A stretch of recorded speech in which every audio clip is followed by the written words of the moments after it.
पितरों के श्राद्ध में क्या करें क्या ना करें, इसका विशेष ध्यान रखना अति आवश्यक है। हिंदू धर्म में श्राद्ध क्रिया को एक बहुत ही पवित्र कार्य माना गया है, जिसमें गृहस्थ अपने पितरों को याद कर उनके निमित्त श्राद्ध, तर्पण, पिंडदान आदि को करते हैं। लेकिन इस कार्य को करते समय कुछ बातों का विशेष ध्यान रखा जाता है। उस दिन श्रद्धानुसार ब्राह्मण को अपने घर में बुलाकर उन्हें भोजन कराना चाहिए। पितृपक्ष में ब्राह्मण भोज जरूरी है। दरअसल ब्राह्मण के रूप में पितृपक्ष में दिए हुए दान पुण्य का फल दिवंगत पितरों की आत्मा की तुष्टि हेतु होता है।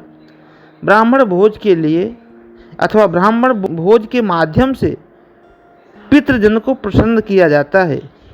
इसमें योग्य ब्राह्मण को आमंत्रित करना चाहिए और उन्हें भोजन करा करके दक्षिणा सामग्री दे करके प्रसन्न करना चाहिए। यदि किसी के पास ब्राह्मण को भोजन कराने का सामर्थ्य नहीं है तो उस दिन काले तिल को जल में डालकर तर्पण करने से भी श्राद्ध कर्म पूर्ण हो जाता है। विद्वान ब्राह्मण को काले तिल की एक मुट्ठी दान करने से भी पितृ प्रसन्न हो जाते हैं। अगर ऐसा भी संभव ना हो तो उस दिन पितरों को याद करके गाय को चारा खिलाने से भी पितृ श्राद्ध हो जाता है। कुश और तिल का महत्व। कहते हैं शास्त्रों में तिल को देव अन्न कहा गया है, जो पितरों को भी प्रिय है। इसमें पितृगण संतुष्ट होते हैं, इसलिए काले तिल से ही श्राद्ध कर्म करने का विधान है। मान्यता है बिना तिल बिखेरे श्राद्ध किया जाए तो दुष्ट आत्माएं हवि को ग्रहण कर लेती हैं। अर्थात हम जो भी श्राद्ध कर्म कर रहे हैं, जो भी सामग्री वहाँ रख रहे हैं अपने पितरों के लिए, उसे दुष्ट लोग ले लेते हैं। इसलिए जहाँ पर श्राद्ध कर्म किया जा रहा है वहाँ काले तिल का बिखेरना अति आवश्यक है। श्राद्ध में यही महत्व कुछ का भी है। गरुड़ पुराण के अनुसार तीनों देवता ब्रह्मा, विष्णु और महेश कुश में क्रमशः जड़, मध्य और अग्रभाग में वास करते हैं। पितृपक्ष में पितर कुश की नोक पर निवास करते हैं। इसी कारण तर्पण करते समय कुश को अंगुलियों में धारण किया जाता है। इस समय जो भी हम तर्पण करते हैं वह कुश के द्वारा हमारे पितरों को प्राप्त होता है।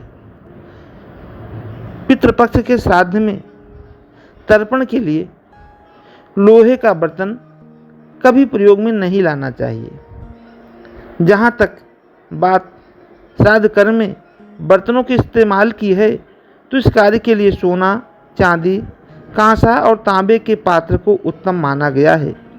इसके अभाव में पत्तल का भी प्रयोग किया जा सकता है, लेकिन केले के पत्ते पर श्राद्ध भोजन निषेध है। इसके साथ लोहे का इस्तेमाल भी वर्जित है, चाहे वो बर्तन ही क्यों ना हो। श्राद्ध में पितरों को भोजन सामग्री देने के लिए मिट्टी के बर्तनों का प्रयोग भी करने की बात कही गई है, लेकिन इस पर भी सभी विद्वानों का एक मत नहीं है। वैसे तर्पण में मिट्टी के बर्तन वर्जित हैं। लकड़ी के बर्तन, पत्तों के दोने आदि का इस्तेमाल किया जा सकता है।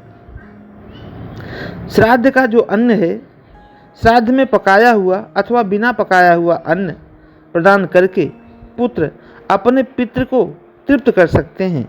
श्राद्ध में गाय के दूध एवं उससे बनी हुई वस्तुएं जौ, धान, तिल, गेहूँ, मूंग, आम, बेल, अनार, आंवला, खीर, नारियल, फालसा, नारंगी, खजूर, अंगूर, चिरौंजी, बेर, इंद्र, जौ, मटर, सरसों का तेल, तिल्ली का तेल आदि का प्रयोग किया जा सकता है अथवा करना चाहिए।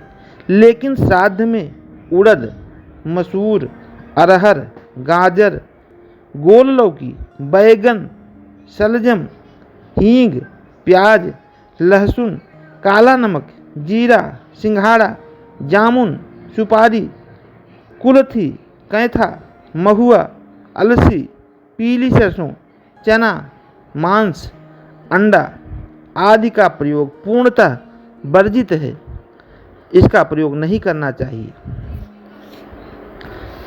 कुश का आसन, वैसे तो पूजा में आसन का इस्तेमाल होता ही है, लेकिन श्राद्ध में आसन का बड़ा महत्व बताया गया है। श्राद्ध बिना आसन के नहीं करना चाहिए। इसमें कुश के आसन को सबसे श्रेष्ठ माना गया है। इसके अलावा लकड़ी के पट्टे को भी आसन के रूप में प्रयोग किया जा सकता है, लेकिन ध्यान रहे उसमें लोहे की कीलें नहीं होनी चाहिए, क्योंकि श्राद्ध कर्म में लोहा निषेध है। इसके अलावा ऊन, रेशम के आसन का भी प्रयोग किया जा सकता है। इसी तरह कंबल, तृण, पण आदि के आसन भी श्राद्ध के लिए विशेष श्रेष्ठ हैं। इसका प्रयोग किया जा सकता है।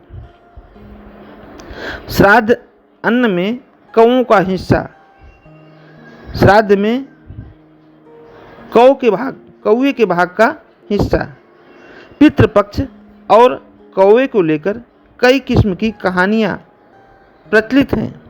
हालांकि शास्त्रों में इसके बारे में कोई विशेष प्रमाण नहीं है, लेकिन कौवे को पितर के रूप में माना जाता है। कौवे का काला रंग होता है, जो राहु केतु का रूप माना जाता है। राहु केतु के कारण ही पितृदोष लगता है। कौवे और कुत्ते को यम जीव भी कहा जाता है। यही नहीं, शास्त्रों में कौवे और पीपल को पितरों का प्रतीक भी माना गया है। इसीलिए पितृपक्ष में दही में डुबोकर पूरियां सबसे पहले कौवे को दे जाने की प्रथा है। मान्यता यह भी है कि पितृपक्ष में कौवे को भोजन कराने से पितरों को शांति मिलती है और वे तृप्त होकर के परलोक को जाते हैं। इसलिए श्राद्ध में कौवे को विशेष महत्व दिया गया है। इन्हें भोजन का अंश अवश्य मिलना चाहिए। पितृपक्ष में दान देना क्यों आवश्यक है?